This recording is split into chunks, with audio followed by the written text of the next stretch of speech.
Doom and Gloom CGA. Hey, am I sharing the right screen? Oh, yeah.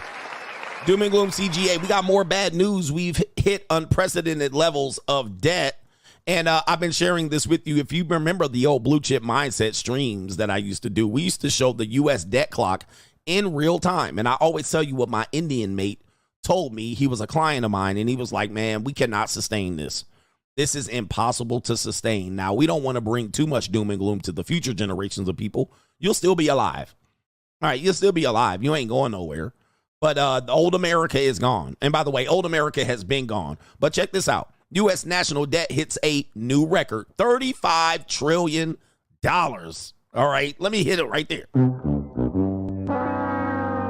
35 trillion dollars. Right here, it comes months after hitting the $34 trillion mark, reached in January of 2024. And everybody remembers this right here. I used to show the U.S. debt clock right there. There's the U.S. national debt, and then just send it. Yeah, man, we ain't coming out of this. I mean, there was a time where this was like 8 trillion. And that was seen as insane. It was like, oh my God, Bill Clinton ran it up 8 trillion. Okay, then George Bush ran it up. Then, George H.W. Bush ran it up, and then Bill Clinton ran it up, and then George W. Bush ran it up, and then Obama doubled it. Obama doubled it. And then, of course, then the presidents behind that, Trump, ran it up. Then, of course, Biden really ran it up. All right, he really ran it up. I mean, Biden ran it up like crazy. And then, of course, now we're waiting for the new president. Kamala Harris is going to double this, most likely. By the way, Ninja, ring the bell. I mean, there's no covering from this.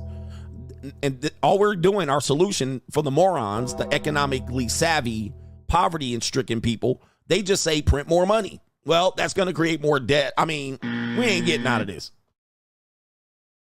Okay, we ain't getting out of this. That's all I'm saying right now. So what is going to happen? Something's got to give. What's going to give? Well, I don't know, but it's probably not going to be good. Not only that, you know, China going to be knocking on our door at some particular point. Like, bruh, you owe us some money, right? Not only that, we also have the possibilities of going to a war. That ain't going to help. And then you also have AI replacing people. So welcome universal basic income and certainly digital currency. That's the only way. You got to lay some people off. You got to sit some people down. All right. We're going to default. Yes, we're going to default on some loans, and that's going to be catastrophic. You got to. I mean, this thing is running up in real time, as you can see right here, and the news media is covering it. All right. So, yeah, man, we're in some interesting times ahead as the United. Now, listen, I mean, me, doom and gloom, it could fall apart in 5 to 10 years. All right. But certainly in 20 years, it's going to be a catastrophe. I just want you to think, what did life look like 20 years ago? Think about what life looked like 20 years ago compared to today. Like, social media wasn't even really a thing 20 years ago, but we highly live off of it. We consume social media all day long. And it was barely a thing back in 20 years ago, if it was a thing at all. In fact, the internet wasn't a thing when I was in high school. It started to become a thing. I remember my high school yearbook talked about the internet and how it's going to change the world. That was 1993. Right? Now we can't live without the internet. And that was 30 years ago. So, yeah, man, I mean, people think that the world is going to be exactly how it is today, 20 years from now. Absolutely not. All right, we're going to have AI taking over for sure. AI is going to take over and replace all of you goofballs. So that's that. All right, but I don't want to get doom and gloomy. You ninjas will. I'm telling you, you better go get your bag now. You better go get your bag now. Retirement off the table. All right. People are in 6-figure student loan debt. I mean, we're in trouble. We are in trouble. Goodness, man. All right, goodness. Anyway, Doom and Gloom CGA, that Star Wars. I can never say Star Wars. That Star Wars girl, all right, is making CGA. She's been around for a long time. She actually contacted me to do a stream. And then I said, I've never watched Star Wars. Star Wars. How do you say that? Star Wars. I've never watched Star Wars, and she never contacted me again. But it's okay. Congratulations to her success. That Star Wars girl says on her Twitter, it says, so because of everything going on in, I guess, San Francisco and other hellhole cities in California, car insurance companies are fleeing the state and refusing to cover residences. It says right here, I just got my new policy renewal statement. And get this, just to cover my one vehicle will be over $11,000 for 1 year. And I have a clean driving record. And so she posted this on her Twitter. This was yesterday. Yes, $11,000 over 1 year. $11,000 for one vehicle over 1 year, and she has a clean driving record. And then somebody says, well, that's because you drive a Ferrari. Well, she then said, I drive a 2017 truck. I bought it from one of my dad's friends, cash.